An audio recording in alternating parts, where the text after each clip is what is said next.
CIB news, प्रयत्न आमचा, न्याय तुमचा।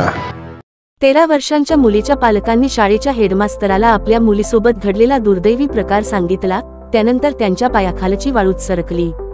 हेडमास्तरांनी त्याच दिवशी तात्काळ पोलिसांत याबाबत तक्रार दाखल केली। त्याचवेळी तपास सुरू झाला। शाळेतील इतर विद्यार्थी, पालक आणि शिक्षकांची पोलिसांकडून चौकशी करण्यात येत आहे। आणखी कोणत्या मुलीसोबत असा प्रकार घडलाय का, याचा शोध घेतला जातोय। 13 वर्षीय मुलीसोबत एका शिक्षकाने आधी दुष्कर्म केले, त्यानंतर इतर 2 सहकारी शिक्षकांना याबाबत सांगितले। त्यानंतर त्या 3 जणांनी पुन्हा त्या 13 वर्षाच्या मुलीवर सामूहिक बलात्कार केला।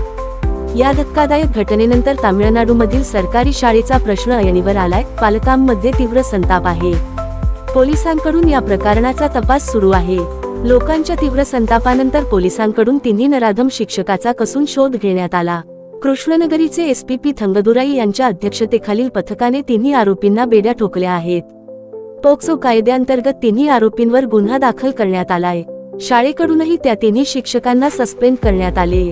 पीडित मुलीचे कुटुंबीय, नातेवाईक आणि शेजाऱ्यांनी बुधवारी शाळा आणि परिसरात आंदोलन करत आरोपींना कठोर शिक्षा देण्याची मागणी केली।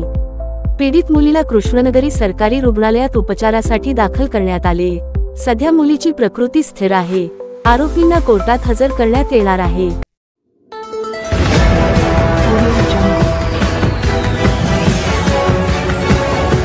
CIB न्यूज, प्रयत्न आमचा, न्याय तुमचा।